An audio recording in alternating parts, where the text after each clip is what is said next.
जो लोग मेरे इस चैनल पर नए हैं या फिर मेरा ये वीडियो किसी और सोशल मीडिया प्लेटफॉर्म पर देख रहे हैं, वो मेरा YouTube channel political Tamasha with doctor Arshi को सब्सक्राइब करके वहां पे लगी बेल आइकॉन को जरूर दबा दें, ताकि आपको हमारे आने वाले हर वीडियो की अपडेट्स एकदम टाइम पर मिलती रहे। और दोस्तों, अगर आपको हमारे वीडियोस इन्फॉर्मेटिव लगते हैं, अगर आपको हमारा काम पसंद आता है, तो आप अपने इस चैनल को सपोर्ट कर सकते हैं इसके पेट्रॉन बन करके या फिर इसकी मेंबरशिप ले करके।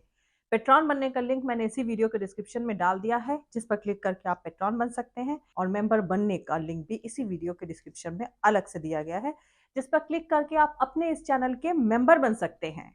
तो चलिए आज के सियासी तमाशे के सफर को शुरू करते हैं।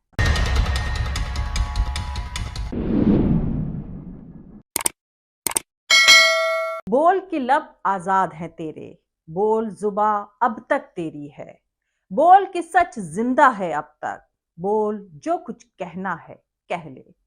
दोस्तों, फैज अहमद फैज की मशहूर नज्म की ये पहली और आखिरी लाइन है। फैज अहमद फैज ने ये नज्म अपनी कैद के दिनों यानी 1951 से लेकर 55 में लिखी थी। लेकिन अब जब पाकिस्तान के एक बड़े ग्रुप ने पाकिस्तानी आर्मी के फरमान को जबरदस्त तरीके से ठुकराकर इमरान खान सपोर्टेड उम्मीदवारों को भारी तादाद में जिताया है, तो उन्होंने अपने वोटों के जरिए फैज अहमद फैज की इन लाइनों को फिर से जिंदा कर दिया है।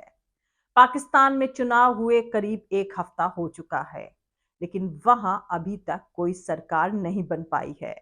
पाकिस्तान आर्मी और इलेक्शन कमीशन की तमाम धांधली के बावजूद वहां की अवाम इमरान खान के साथ खड़ी नजर आई है।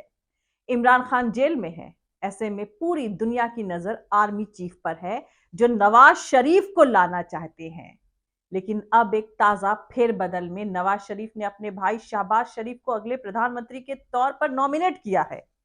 कुल मिलाकर पाकिस्तान में सियासी उथल पुथल का तमाशा जारी है बड़े जोरों पर। नेशनल असेंबली की 265 सीटों में से 101 पर इमरान खान के सपोर्टर उम्मीदवार जीते हैं। कहा तो यह भी जाता है कि 8 फरवरी की रात तक इमरान के 158 उम्मीदवार जीत रहे थे। चुनावी रुझानों को देखते हुए नवाज शरीफ अपनी पार्टी ऑफिस छोड़कर घर भी चले गए थे, लेकिन आधी रात के बाद पोलिंग ऑफिसर्स को बदला गया, इंटरनेट और टेलीफोन बंद कर दिए गए और फिर जो नतीजे डिक्लेयर करे गए वो आप सबके सामने हैं। 9 फरवरी की सुबह से रुझानों में फर्क आने लगा। मुस्लिम लीग नवाज को 75 और भुट्टो वाली पीपल्स पार्टी को 54 सीटों पर जीता हुआ डिक्लेयर कर दिया गया। लेकिन इसके बावजूद आज की तारीख में नेशनल असेंबली के लिए हुए चुनाव में इमरान खान सपोर्टेड जीते हुए उम्मीदवारों की तादाद सबसे ज्यादा यानी 101 है। वोटों का पूरा हिसाब लगाने में वक्त लगेगा, पर फौरी तौर पर पाकिस्तान की नेशनल असेंबली के चुनाव में दो बातें दिखाई पड़ती हैं। पहली, इमरान खान सपोर्टेड इंडिपेंडेंट उम्मीदवारों की जीत का फर्क काफी ज्यादा है। और दूसरी बात यह है कि वो पाकिस्तान की चारों प्रोविंसेस से जीत कर आए हैं। तो दोस्तों, इमरान खान अप्रैल 2022 से पाकिस्तानी फौज के खिलाफ बोल रहे थे, जिससे उनके सपोर्टर्स में पाकिस्तानी आर्मी के तरफ नाराजगी पैदा हो रही थी। इसके चलते ये चुनाव एक तरह से सियासी दलों के बीच नहीं, बल्कि फौज और तहरीके इंसाफ के बीच का मुकाबला बन गया था। इमरान खान जेल में थे, मुकदमों में सजा हो चुकी थी, पार्टी का चुनाव निशान रद्द हो गया था, चुनावी मीटिंग पर रोक लगा दी गई थी और उनके सपोर्टर्स को जेल में ठूसा जा रहा था। आर्मी खुलकर नवाज शरीफ के साथ खड़ी थी। ऐसे में ज्यादातर जानकार मान रहे थे कि नवाज शरीफ की पार्टी आसानी से बहुमत हासिल कर लेगी, लेकिन वोटिंग का पैटर्न और परसेंटेज दोनों ही पाकिस्तानी फौज के खिलाफ चला गया। यंगस्टर्स और लेडीज ने इस इलेक्शन में अच्छी भागीदारी करी और इनमें बड़ी तादाद का झुकाव इमरान खान की तरफ नजर आया। हालांकि नवाज शरीफ अवाम का मूड भाप गए थे और उन्होंने इसीलिए अपने भाई शहबाज शरीफ को पीएम के तौर पर नॉमिनेट किया। यानी अगर फौज शरीफ खानदान को सत्ता में लाती है तो पीएम शहबाज शरीफ ही फिर से बनेंगे। वोटिंग परसेंटेज से तीन बातें उभर कर सामने आती हैं। पहली, पाकिस्तानियों के एक बड़े हिस्से में अब अपनी आर्मी का खौफ नहीं बचा है। दूसरी, आवाम से मिले सपोर्ट का असर इमरान खान पर चल रहे मुकदमों पर भी पड़ सकता है और उन्हें सुप्रीम कोर्ट से रिहाई मिल सकती है। तीसरी, पाकिस्तान आर्मी इमरान खान पर मुल्क छोड़कर जाने का दबाव बना सकती है, जो शायद उन्हें मंजूर ना हो।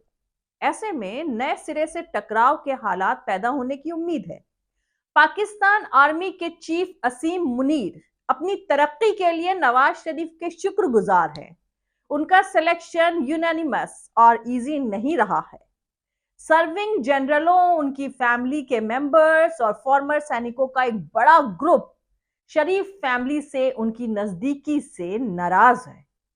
शुरुआती दिनों में जनरल मुनीर अपने ही साथियों को कंट्रोल नहीं कर सके, जो इमरान खान से सपोर्ट वापस लेने पर बटे हुए थे। हालात तब और ज्यादा बदतर हो गए जब 9 मई 2023 को इमरान खान की पाकिस्तान तहरीक इंसाफ पार्टी के सपोर्टर्स ने Lahore core commander house, Mianwali airbase और फैसलाबाद में आईएसआई बिल्डिंग समेत 20 से ज्यादा आर्मी स्टैब्लिशमेंट और सरकारी इमारतों में तोड़फोड़ करी। रावलपिंडी में आर्मी हेड ऑफिस पर भी पहली बार भीड़ ने हमला किया। सेना म्यूट स्पेक्टेटर बनी रही और नागरिकों पर गोली चलाने से इनकार कर दिया। इसके चलते लाहौर कोर कमांडर की पब्लिकली बेइज्जती हुई। ताजा चुनाव में इमरान खान को मिला इतना बड़ा मास सपोर्ट, जो फौज की नाफरमानी का खुला ऐलान है और सीनियर आर्मी कमांडरों में छुपे डिससैटिस्फैक्शन को हवा दे सकता है। हालात और बिगड़े तो जनरल असीम मुनीर को अपना पद भी छोड़ना पड़ सकता है। इस तरह के हालात पहले भी सामने आ चुके हैं, लेकिन पूरी तरह से अलग सिचुएशन में। जनरल जहांगीर करामत जनवरी 1996 टू अक्टूबर 1998 के टेन्योर, उन्होंने नवाज शरीफ के साथ डिफरेंसेस के चलते इस्तीफा दे दिया था। एक दूसरे जनरल आसिफ नवाज जंजुआ अगस्त 1991 टू जनवरी 1993 के आर्मी चीफ रहते हुए सस्पिशियस हालत में उनकी मौत हो गई थी। पाकिस्तानी सेना में लेफ्टिनेंट जनरलों की बर्खास्तगी या जनरलों का सस्पिशियस तरीके से गायब हो जाना भी एक रेगुलर मामला बना हुआ रहा है। हालांकि पब्लिकली इसे रिपोर्ट नहीं किया जाता है। मसलन 2008 में मेजर जनरल अमीर फैसला अलवी की हत्या कर दी गई थी। इस हत्या के लिए तब जनरल परवेज मुशर्रफ और जनरल कियानी पर उंगलियां उठाई गई थी।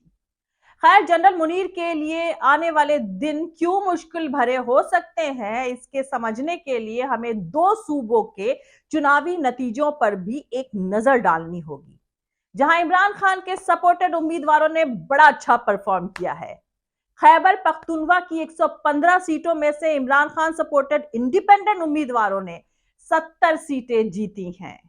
बाकी पार्टियां दहाई का आंकड़ा भी नहीं छू सकी हैं। यहां अगर पाकिस्तान इलेक्शन कमीशन के प्रोविजंस को लागू किया जाता और इंडिपेंडेंट कैंडिडेट्स को सरकार बनाने की परमिशन नहीं दी जाती है, तो इस सूबे में बड़े पैमाने पर वायलेंस भड़क सकता है।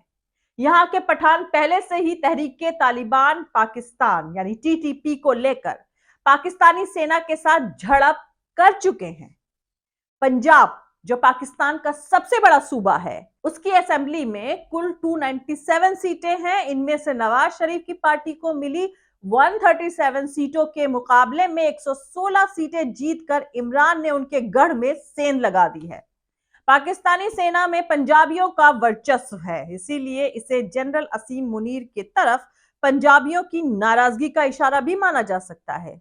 पाकिस्तान में उभरती सियासत और अंदरूनी हालात को देखते हुए जनरल असीम मुनीर के सामने 4 ऑप्शंस मौजूद हैं। अपना दबदबा कायम रखने के लिए इमरान खान और उनके साथियों का और ज्यादा दमन, या फिर अपनी कुर्सी बचाने के लिए इमरान के साथ दोस्ती करने की कोशिश, या आर्मी चीफ के पद से इस्तीफा देकर जनरलों के एक और ग्रुप को उभरने देना ताकि सेना का दबदबा बना रहे। यहां अगर इंटरनल सिचुएशन कंट्रोल से बाहर हो जाती है तो डॉक्ट्रिन ऑफ नेसेसिटी का हवाला देते हुए मार्शल लॉ लागू करना। कुल मिलाकर आने वाले 3 हफ्ते इस मामले में काफी अहम है। सेंटर और स्टेट्स में सरकारों का गठन किस बेस पर किया जाता है और इमरान खान सपोर्टेड उम्मीदवारों को कितनी तरजीह दी जाती है, इस पर डिपेंड करेगा पाकिस्तान का फ्यूचर।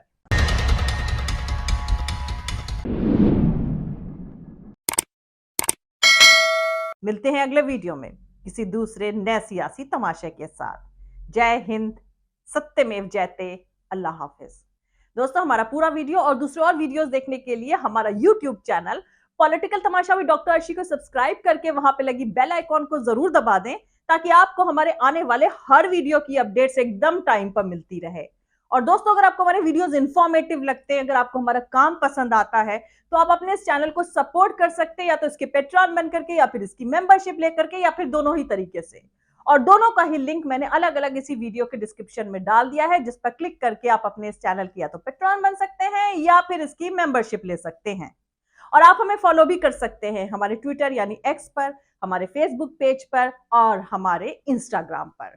मेरा ट्विटर हैंडल है @अर्शी अजीज खान। थैंक यू, मिलते हैं अगले वीडियो में।